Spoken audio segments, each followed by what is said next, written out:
धर्मेंद्र जी, धर्म की ये लड़ने लड़वाने का काम ईडीए पीडीए का, ये कह रहे हैं राम कुमार जी। नमस्कार विवेक जी। देखिए, राम कुमार जी की कुंठा बता रही ईडीए पीडीए पिछड़े दलितों को, अल्पसंख्यकों को, समाज के वंचित वर्गों के प्रति इनकी नफरत की भावना, ये इनकी पार्टी की भावना है जो इनके द्वारा परिलक्षित हो रही है। इसमें इनका कोई दोष नहीं राम कुमार जी का।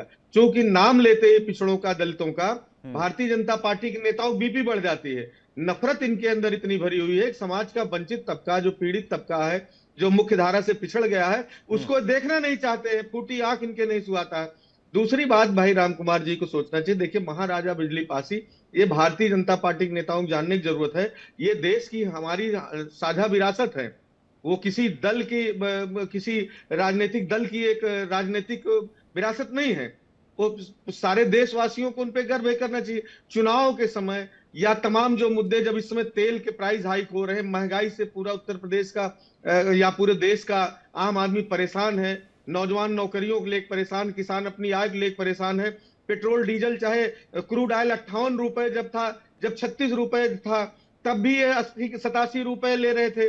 आज जब 118 आज 19 था, तब राजनीति भी कर जो है दिया ये, आपने। अब आज 58। अरे भाई आपने राजनीति कर दिया पीडीए का वोट लेने के लिए। हम तो दोनों धर्मों को, दोनों युवाओं को बचाने की सलाह देना चाहते हैं और आप लड़वा के वोट लेना चाहते हैं। हमने कोई ऐसी बात कही कि हमें वोट दो? पीडीए पीडीए करते तो समझौता कराओ ना। क्यों लड़वा रहे हो? हिंदू मुसलमान में क्यों लड़वा रहे हो? क्यों लड़वा रहे हो आप? लड़ाई की बात मत करो ना। जो रिलेवेंट आज की डेट में है। अब सुनिए, मैं समझ रहा हूँ आपकी बेचैनी, मुझे मालूम है। इसी बेचैनी को 24 में, इसी बेचैनी को 2024 में जवाब उत्तर प्रदेश की जनता ने दिया, और आने वाले समय में आप सफाई होने जा रहा है। घबराइए नहीं। उत्तर प्रदेश का नौजवान ये पूछ मिलेगा, नौकरियां, वोट लेने के मंच अलग मिलेगा। ये दो समुदायों के बीच लड़ाई और भड़काने वाली बात है, इसकी बात करो। ये वोट लेने का मंच नहीं है, वोट लेने का सब्जेक्ट नहीं है। एक एक करके धर्मेंद्र जी अपनी बात पूरी कर लीजिए, फिर सूरज पासी हमारे साथ जुड़ गए हैं, लाखन आर्मी, जिन्होंने इस मुद्दे को उठाया है। आप कह रहे हैं मुद्दा नहीं है, वो कह रहे हैं कि भाई आपने पिछड़े दलितों का ख्याल नहीं रखा। सूरज पासी जी से समझते हैं, क्या ये मुद्दा नहीं है, या अगर है तो क्या सरकार को उस पर ध्यान देना चाहिए? विपक्ष कह रहा है इसके अलावा भी कई मुद्दे हैं जिससे लोग परेशान हैं। सबसे पहले प्रणाम सभी साथियों को, सम्मानित साथियों को। और मैंने बीजेपी के नेताजी को भी सुना और धर्मेंद्र जी को भी सुना और राम कुमार पाल जी को भी सुना। सबसे पहले ये हमको हमारे सम्मानित साथी बताने का काम करें कि दलित कोई संवैधानिक शब्द है क्या? क्या कोई संवैधानिक शब्द है कि हमें बैठा के हमारे सर पे जूता मारा जा रहा है? दलित का मतलब क्या होता है? यहाँ पासी समाज की बात हो रही है, राजपासी राजा कंस और उनके आराध्य शिव मंदिर की बात हो रही है कि कहीं ना कहीं विशेष एक समाज को आहत करने की बात हो रही। दलित कौन सा संवैधानिक शब्द है, बताने का काम करिए हमको। हम सनातनी हिंदू हैं, राजपासी परिवार में जन्मे हैं। ये दलित क्यों बोला जा रहा है? ये ओछी मानसिकता की राजनीति नहीं होनी चाहिए और समाज का युवा जाग चुका है। राजपासी राजा कंस के किले पे हमारा धार्मिक स्थान था, हमारा शिव मंदिर था, वो हमको चाहिए। हम पढ़े लिखे पासी हैं, समझदार हैं, और कोई यहाँ पे बैठा के जूता मारने का काम ना करे। दलित शब्द का संबोधन मत करिए। जो लोग दलित शब्द के नाम से राजनीति करते हैं, आप उनके पास जाके दलित कहिए। हम अनुसूचित वर्ग में आते हैं, लेकिन हमारा समाज आज भी तीनों कैटेगरियों में पाया जाता है। हम बैकवर्ड में भी हैं, हम सामान्य में भी हैं। संभल, मुरादाबाद, रामपुर में जाइए, पासियों के जाति प्रमाण पत्र नहीं बन रहे, वो सामान्य में आते हैं। उनको कौन देखने का काम करेगा? हर समय दलित में खो देते हैं। 18 से 20% पासी समाज उत्तर प्रदेश में निवास करता है। कभी किसी राजनीतिक पार्टियों ने काम किया? आज हमारे देश की मीडिया ने हमारे वर्ग को ऊपर चढ़ के दिखाने का काम किया, तब भी दबाने का काम किया जा रहा। दलित शब्द का प्रयोग करके क्या पासी समाज की आवाज को दबाने का काम किया जा रहा है? मैं ये पूछना चाहता हूं लोगों से। और राजपासी राजा कंस के किले पर विदेशी आक्रांताओं के वंशज निवास कर रहे हैं। हर जगह पर सीमेंटेड कब्रें बना के कब्जा कर रहे हैं, लैंड जिहाद कर रहे हैं। इस मुद्दे कौन बात करेगा? मुद्दे से भटकाइए ना महोदय, मुद्दे बात करिए सब लोग। जिसको बात करना मुद्दे बात करे। अगर हमारा शिवालय था, हमारा किला था, तो उनको खाली करना चाहिए।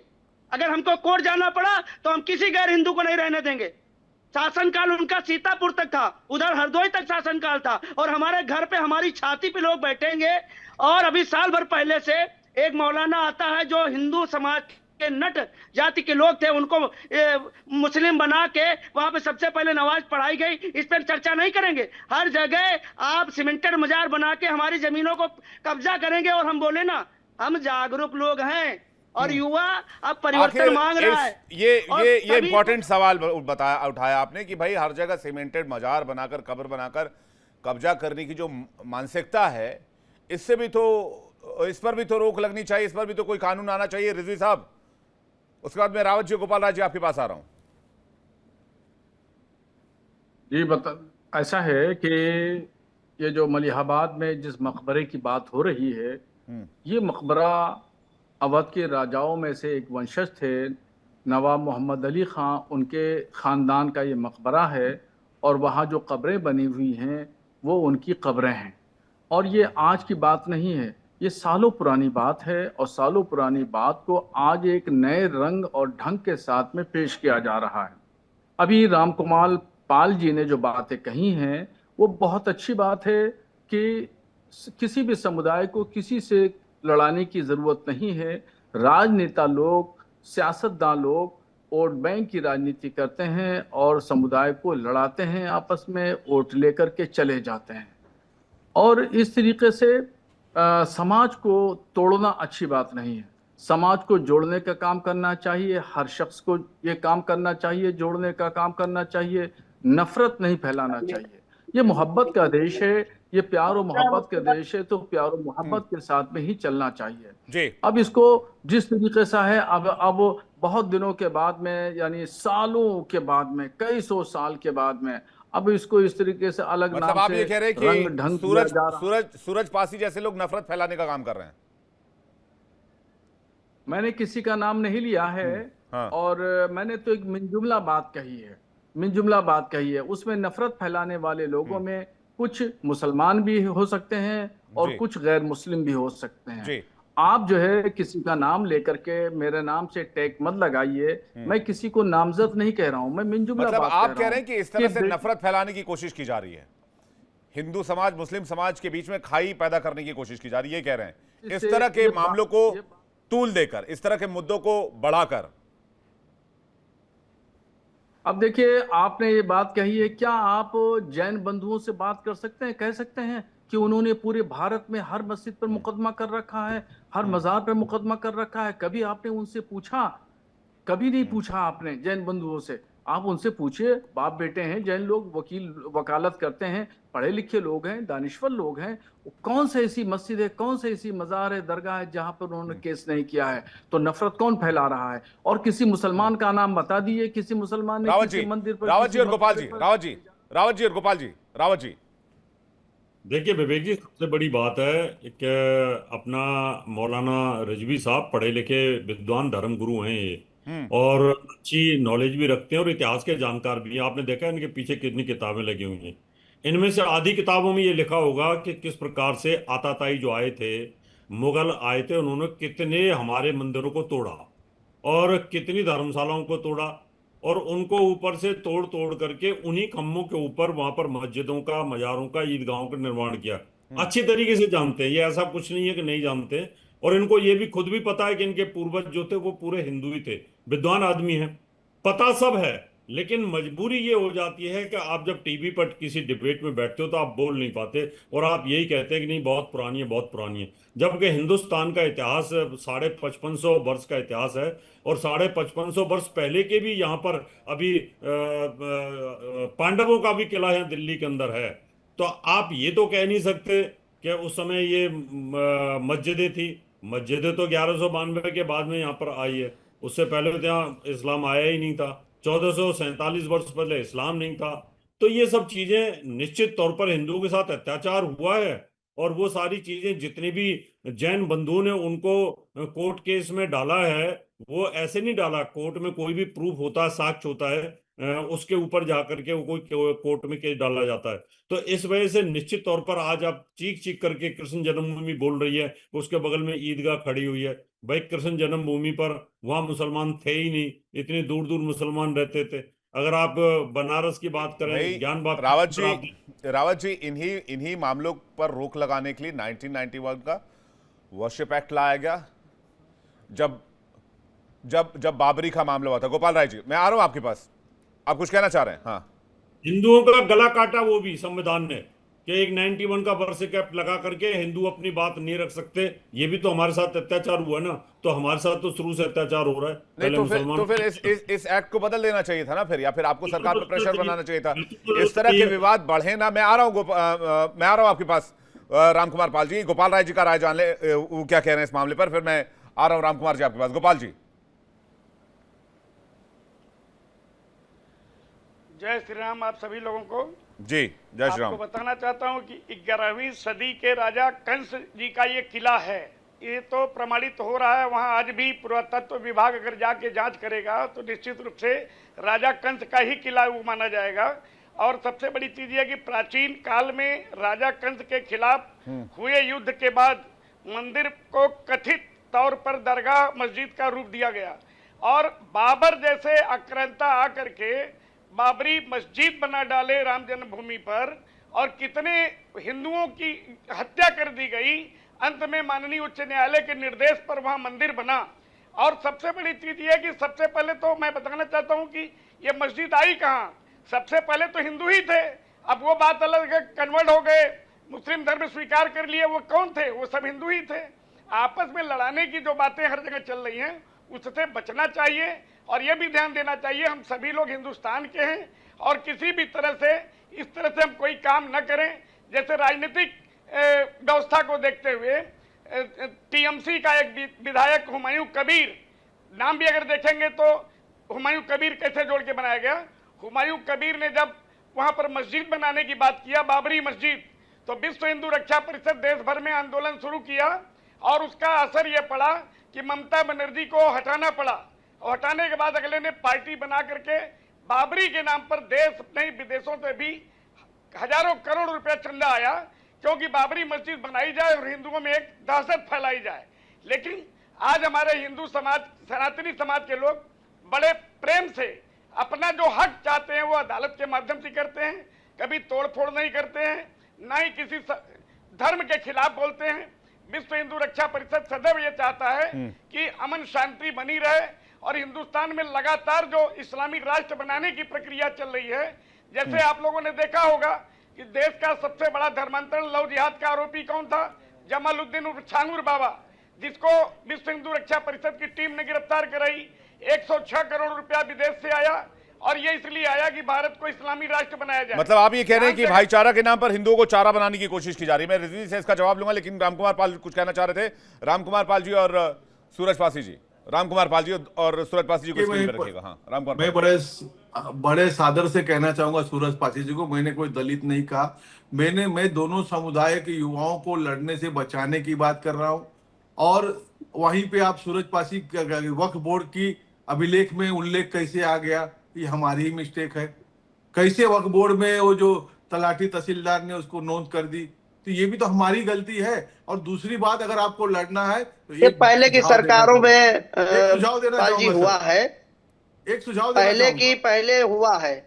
देखिए जो लोग लड़े हैं वो कमजोर लाखन पड़े आदमी हैं। मैं आपसे एक सलाह देना चाहूंगा, एक ही सलाह। अगर कभी कोर्ट गए तो आप लियाकत अली नेहरू समझौता को जरूर जोड़ना, जिसको सारे लोग डिनाई करते हैं, जैन बंधु भी नहीं जोड़ रहे हैं।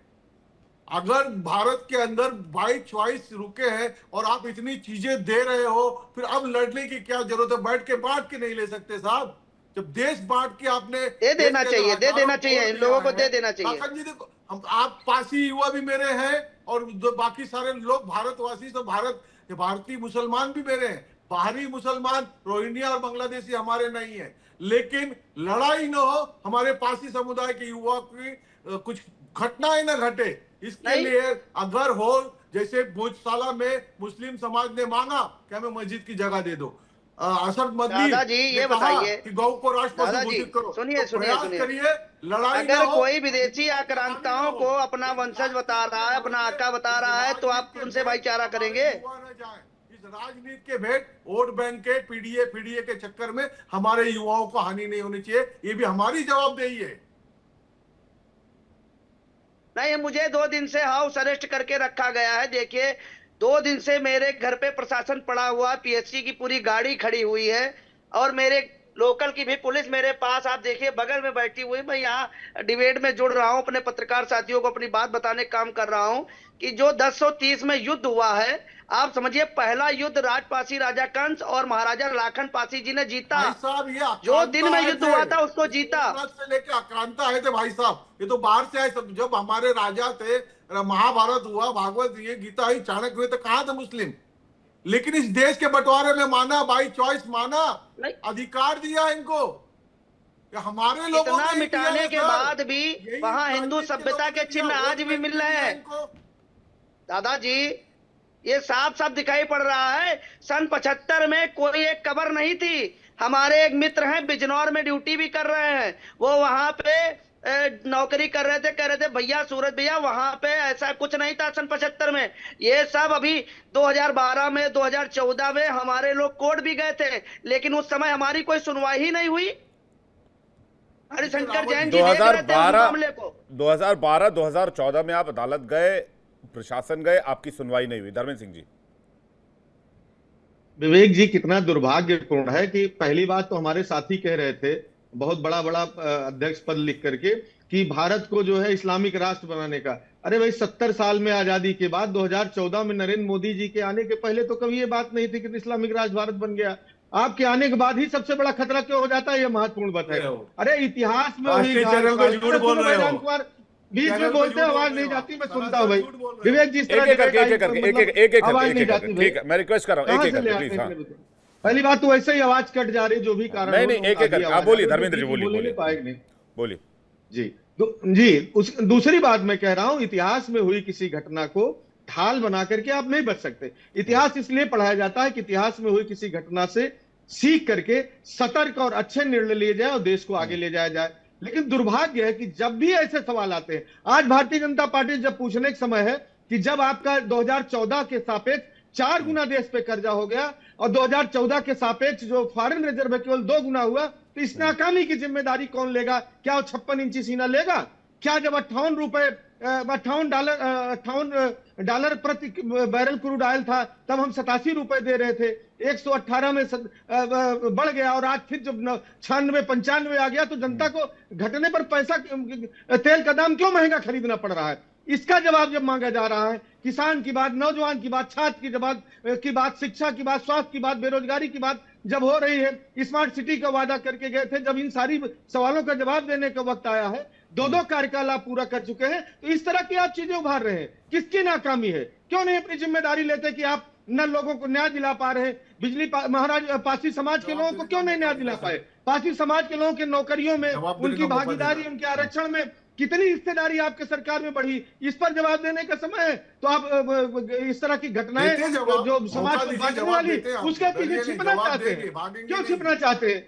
नहीं, आप क्यों छिपना चाहते हैं भाई? आज सबसे पहले रेलेवेंट मुद्दा है कि नौजवान नौकरियां क्यों नहीं। आप हमको बताइए कि राजनीतिक भागीदारी से लेकर के पासी समाज को उनके नौकरियों की भागीदारी से लेकर के आरक्षण से लेकर के उनके जीवन स्तर को ऊंचा बढ़ाने के लिए भारतीय जनता पार्टी की सरकार ने पिछले 9 साल में उत्तर प्रदेश में क्या किया? ठीक है, और नहीं किया तो आप नैतिक कैसे आप सत्ता में रहने का अधिकार? माफ कीजिएगा, रामकुमार पाल जी, उसके बाद गोपाल राज जी। रामकुमार पाल जी, देखिए, ये बात कर रहे हैं कि मुसलमानों को बढ़ाने का कार्य नहीं किया। इन्हीं के सरकार थे ये 2004 से 2014। अल्पसंख्यक बोर्ड बनाया 50 लाख करोड़ का, कई संस्थाएं बनाई, और पेट्रोल डीजल की आप बात कर रहे हो। सुन लीजिए प्लीज सुन लीजिए धर्मेंद्र जी, आप प्लीज सुन लीजिए, गुजारिश है सुन लीजिए, समय वेस्ट मत करिए चैनल का। एक एक करके प्लीज, एक एक करके मत करिए प्लीज, एक एक करके हाँ, एक एक करके हाँ। देखिए, कह रहे पेट्रोल डीजल की बात, तो ये जब इनका ना युद्ध हुआ था ना कुछ हुआ था, तो भी इन्होंने 33 रुपए का ऑयल बॉन्ड बेच दिया। ये सरकार में शामिल थे, उस चोरी में शामिल थे, देश का सोना बेचने में शामिल थे, देश का सोना गिरवी रखने में शामिल थे। ये ऑयल बॉन्ड तो बेचा था, बात सही है। कांग्रेस के पीछे छुपना चाहते हो। आपने पीडीओ को ऑयल क्यों नहीं दिया? यूपीए गवर्नमेंट में ऑयल बॉन्ड तो बेचा गया था, लेकिन थोड़ा सा हम विषयांतर कर रहे हैं, वापस मुद्दों पर आते हैं। धर्मेंद्र जी कह रहे हैं कि भाई महंगाई और बेरोजगारी की बात नहीं हो रही है, युवाओं की बात नहीं हो रही है एच एस रावत जी, और बाकी जो सूरज पासी है वो कह रहे हैं क्या ये मुद्दा नहीं है? क्या हमारी सांस्कृतिक धरोहर हमारा मुद्दा नहीं है? रावत जी, देखिए विवेक जी, इसमें कोई दो राय नहीं है। हिंदुस्तान का 80% जितना भी मस्जिद बना हुआ है या जितनी भी इनकी ईदगाह बनी हुई हैं, वो सारे के सारे हिंदुओं के जो मंदिर थे, जो धार्मिक स्थल थे, उनको तोड़ करके बनाया गया है। ये इतिहास है। देखिए इंडिया डेली 24/7 अब आपके स्मार्ट टीवी पर। इंडिया डेली मौजूद है सभी डिजिटल प्लेटफॉर्म पर लाइव और लगातार।